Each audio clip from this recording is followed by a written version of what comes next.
So this conversation I had with this guy named Tyler from Tim Walz's office. Him calling me in regards to a letter I wrote to Tim Walz's office with a copy of all the evidence, the court records, documentation about all this and the whole situation. And this is how he responded on my problems, my concern, my issue, and pretty much tell me to fuck off, and he didn't care pretty much, I guess. But this is how Tim Walz's representatives or representative or whatnot ever, their call back and their response to my problem and my concern and my issue.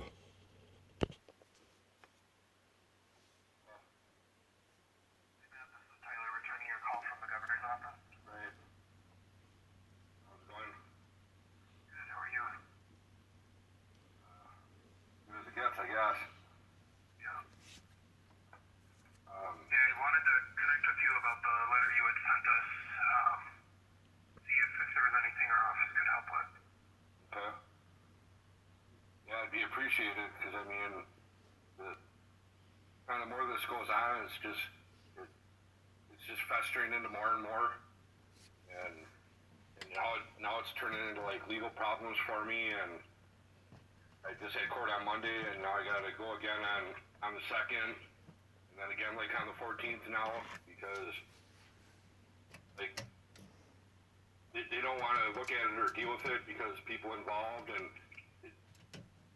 I haven't seen my daughter since she's 1.5 years old, and she's like 19 now, you know, and I went through the whole process from day one.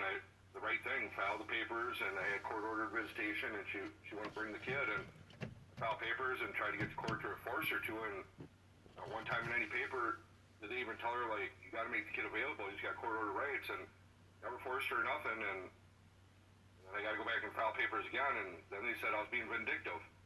They put a block on my case, said I couldn't file papers anymore, that I have to write a letter to a judge first and ask permission, and not one time since my daughter was 1.5, you know? And then to find out that, like, this whole time my daughter's been living under the same roof as a convicted child molester, you know? And I'm like, and then dealing with the probation officer, the supervisor, the county attorney, I mean, all the way down the line. I mean, for like almost 2 years now, and it's just then it turned into them ignoring me, and then the probation officer supervisor goes and files a restraining order, so that way he doesn't have to talk to me or say anything. Yeah. It's really upsetting. I know it's got a lot to do with the people that are involved with it and how he got such a light. I mean, he didn't even go to prison or nothing for his charges. He got 365 days in jail with work release. And the judge she came in, she sentenced him, took his plea, and closed the case all in the same day. But, I mean, he's still on probation. He had 25 years probation. And the judge that sentenced him was Mary J. Threeson, which used to be the assistant general attorney. And right after her, it was Joel Watney. And Joel Watney and Jeff Watney. And Jeff Watney's the convicted, child molester. I mean, hard because I just wanted to see my kid, I just sure. And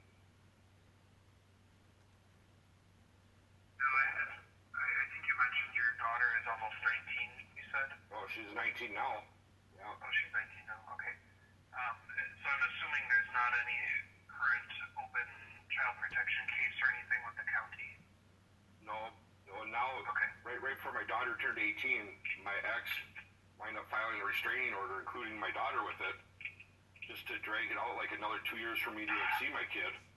Like, in 18 years of going through all this, the only thing that I did wrong, I had an OFP violation like 15 years ago, and that was in the courtroom telling my ex, at least tell my kid Merry Christmas. They're bringing me to jail for being behind on child support. That is the only thing, and it says right on the violation in the courtroom, I looked at her and said, at least tell my kid Merry Christmas. That is, in 18 years, that's the only thing I got that I did, that I, violation or anything. And the whole time we was going through this. And now it's, man, now it's just, instead of them looking into it, they choose to just ignore me and I mean, I get it, they're wrong and they don't want to whatever, but I mean, this isn't right,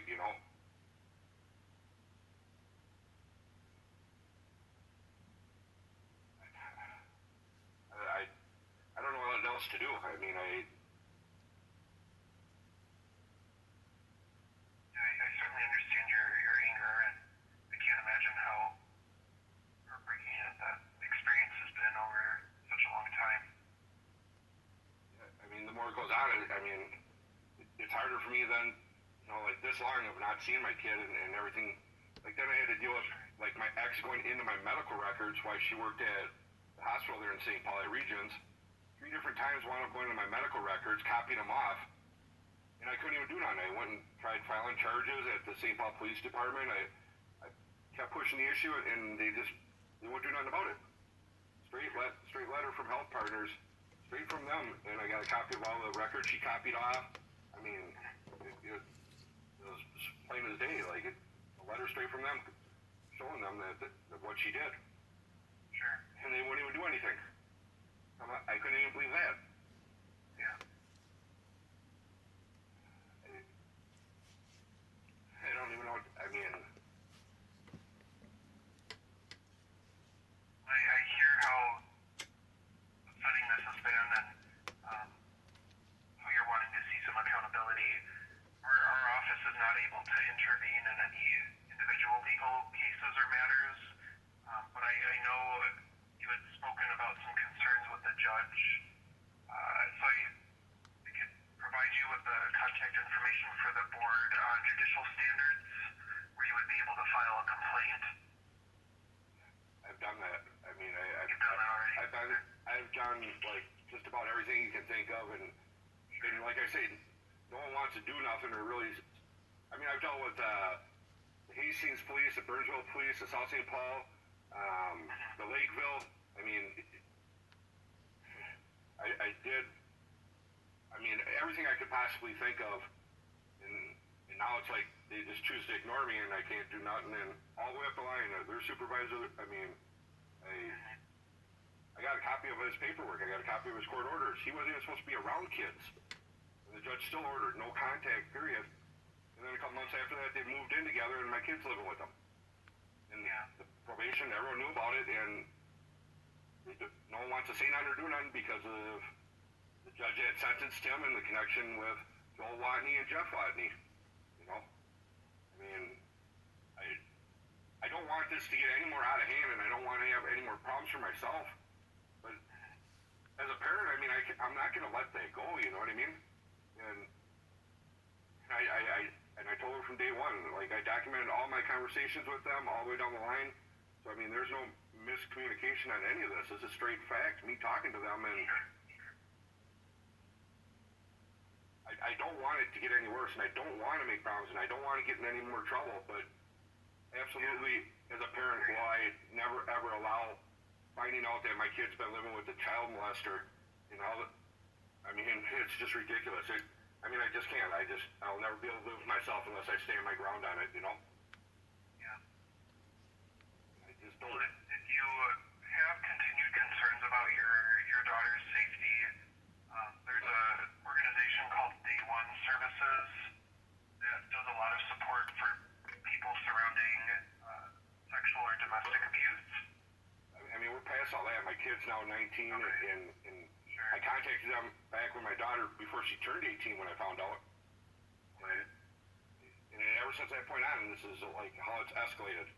I mean, something needs to be done, and someone needs to look into it and hold them accountable, because what happens next? I don't want stuff to escalate or get any worse. I don't, and I'm trying to reach out to every single person and everything I can possibly do, because I'm not going to allow them to start taking my freedom now over this and locking me up because they don't want to deal with it.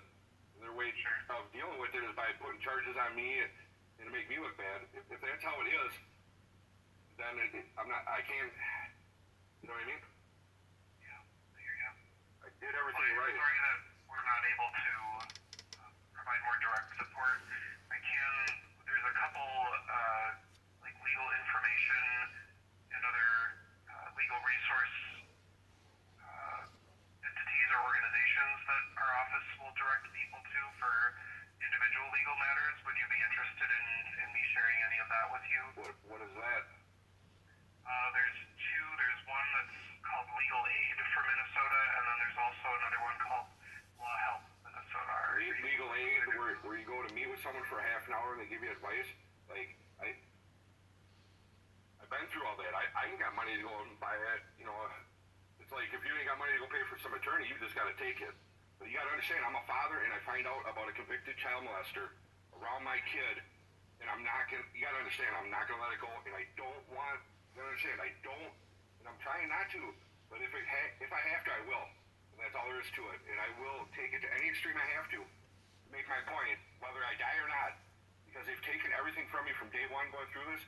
I kept my cool. I filed my papers. I did everything by the book. Now I reached out and I expressed my like. You gotta understand.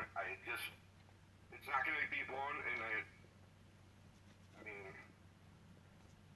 No one's willing to step in and do something and look into it, then it's going to go on, and what happens from there, I'm not going to allow it. You got to understand that. Like, I will not. And if it means the death of me, of standing my ground on this, and then the news is going to wind up stepping in, and then it's going to be a big ordeal, and they're going to look at all this that I got documented, my recorded conversations, and they're going to realize, like, what's been going on here, this is pretty messed up.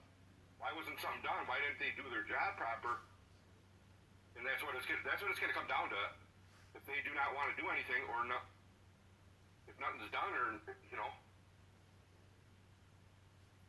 I absolutely understand the seriousness for you. I can't imagine having my child grow up in that setting, how I would feel about it. This is where it's at. I got court again on the 2nd. I'm not going to court. And they can come give me on a warrant, and at that point, I will have a standoff with them. I will not allow this to go on. I will not allow them to take my freedom and sit there and brush it under the rug like I'm the bad guy because I had to speak out and question this, and they choose not to deal with it. This is what it's down to. I'm dead serious, 100% serious. This is what it'll come down to. And I do not want to. I absolutely don't want to get in trouble. I just want what's right is right. You know what I mean? Yeah. They need to do what's right, and they know they don't want to accept that they're wrongdoing and allowing all this. I will not allow it. I just won't. They've taken everything from me from day one of trying just to see my kid.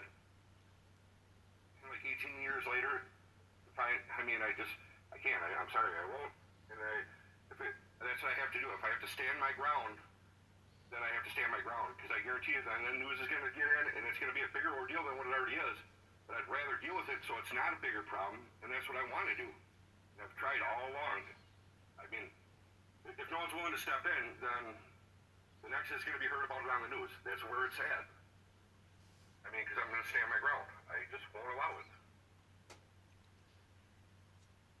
I apologize again that our office isn't able to take more direct action on this, but I understand it. At least I reached out to you.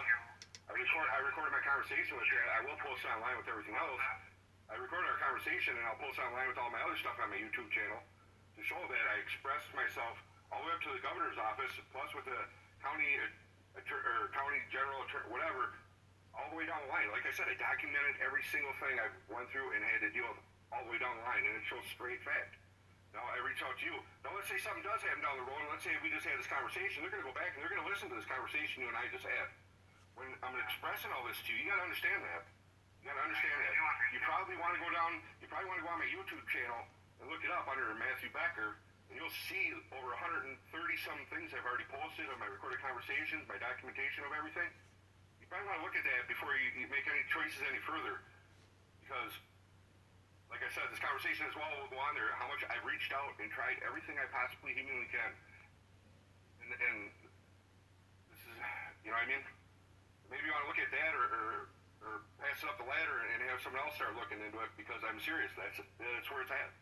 Before you make any decision or say anything more, I suggest you probably want to do that and have someone look into it and look at the stuff. Because you gotta understand, I cannot allow something like that to go on and think that this is society and this is our government and this is how stuff's done. I posted all my paperwork, everything straight facts. If not, it's a straight fact of me talking to them and recorded the conversation. So there's no misunderstanding, there's no misleading, there's no he said, she said. It's all straight fact. That's all there is to it. I mean, you gotta understand, a lot of stuff could be prevented right here and right now by me reaching out and trying every single thing I'm trying to do, and me again reaching out, trying to prevent stuff from escalating because I don't want it to. I wouldn't waste my time doing this if I didn't care. I do care. I care about myself. I care about my kid. I care about my family. I do. And what else am I supposed to do when this is a county, a government, and if this is how it goes, then, like I said, it'll just be on the news. I mean, there is absolutely, I can't let it go, and I know they're in the wrong. I got all the guys' court records, they're all court orders, it's straight facts. And my recorded conversation with everyone all the way down the line. Probation supervisor, the county attorney, the child protection workers, their supervisor, every single one of them all the way down the line. Straight recorded conversation, and I posted online. And the court record, when I went to court, you know, I don't know how I got it, but a copy of the whole court session, and I posted that online from last time I went to court over something. I mean, so it's all straight facts, and I don't want things to get, I don't, you gotta understand, I don't. I'm reaching out and I'm doing everything I can, but I cannot allow it to be treated like this and allow a system that's wrong and just tell me too bad we're not gonna do nothing when it's straight fact. Yeah, well, like I said, I'm sorry that, we're not a law enforcement entity and we are not able to intervene in any individual legal matters, but I'm happy to provide you with those free other legal resources that might have more information or other recommendations for you. You gotta understand, I went through all that. I went through all that stuff, I'm telling you. But I'm glad I just was able to speak out with you, and now I know the governor's office is now well aware of the situation and our conversation, so I mean, yeah, that'll come out too. So I mean, I'm telling you, it'll hit the point of the news. Bottom line, there's no question about it, because I will. I understand, and that is something that you're able to do. So I appreciate you expressing that, and we do appreciate hearing your story. I'm sorry that there's not more we're able to do to address your concerns. All right, I appreciate your time. Yeah, thanks for reaching out. Bye. So, there you have it. Conversation straight with Tim Walz's office. And he told me flat out, do it, go ahead and do it. You gotta go ahead and do what you want to do. Straight up, don't care at all whatsoever. Even if I told him it's the last thing I do, the last breath I take, even if it considers me putting my life on the line, well, you gotta do what you gotta do, go ahead, Nothing, absolutely nothing. Didn't want to even pass it along, didn't want to. Here's some information for free legal aid. That's if you're going to court and you got, I don't know, assault charge or something like that, and you can't really afford an attorney, and you can go and speak with one and get, a half an hour of free legal consultation of advice, blah, blah, whatever. That ain't for going and bringing up a prominent issue about these probation officers and the probation officer supervisor, or child protection worker, or their supervisor, or the prominent concern with them about them not doing their job and deciding to lie about it and think they can, conspire among themselves and just do what they want. I mean, it's all solid fact. Solid fact.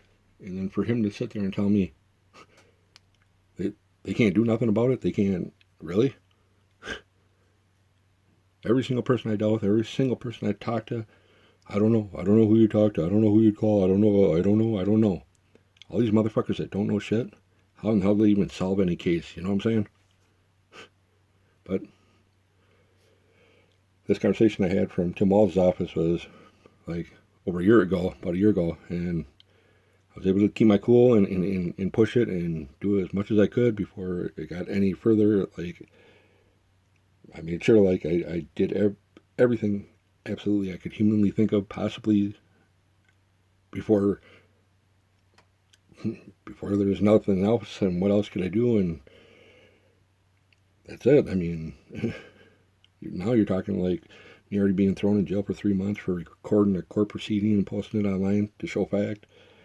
Getting dropped from my Social Security. I'm probably about 20 grand in debt already from medical bills. Wound up having to get put into the hospital for almost 2 weeks from being up on that power tower for a week. Then South St. Paul Police Department want to write up their police report and lie about all that. I'm over 6 months behind on like paying rent, and now like these other debts that are coming in from the medical bills, all that, like they're going to collections already, and those will wind up being a letter in the mail having to go to court. They'll get a judgment, and then I'm not going to be able to, I can't afford any of that. Being dropped from Social Security from going to jail, that went my medical insurance and all that got dropped because I was on Social Security, get like $1,200 a month. Like talk about that ain't shit that you even live on. And then to think like over 20 grand or something like already in from the court costs from being in jail, the medical bills, all that adding up. And I think I was getting like $1,200 a month from Social Security, and like I was supposed to make payments on that stuff. Like really? I'd be like, I don't know, about 90 years old by the time I could maybe take care of that. I realized I accepted the fact, yep, I'll never have my driver's license or insurance or even have a car or even be able to afford to even pay for an apartment for myself, a one-bedroom apartment, let alone on the Social Security money that I'd be receiving every month. I wouldn't even be able to afford a one-person apartment, let alone the food or anything to live from day to day. I think all these years kept my cool, and then to find something like this out about my kid, and to think my situation and where it's at and how it festered into something like that. Going through this ever since before my daughter turned 18. She's 21 now. Finding out what this was and who he was and what he did to his child, not mine. It's already cost me everything so far, standing up and questioning it and pushing it and pushing it and pushing it. And now it's the fear and the threats and the tactics of, you might as well just lay down and take it, because you keep pushing it. Well, we're going to get charges pressed on you. We're going to have a PO, file a restraining order on you, and we know you're going to keep calling, and then you'll violate that, and then you get thrown in jail, and then if you don't learn your lesson then well, we'll throw more and more and more. I mean, what do you do, right? I got nothing left besides the breath I breathe, pretty much. Like I say, I'm so far behind on rent, and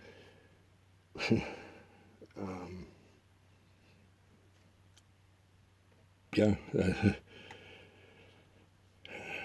just going to have to take me off the board. That's all there is.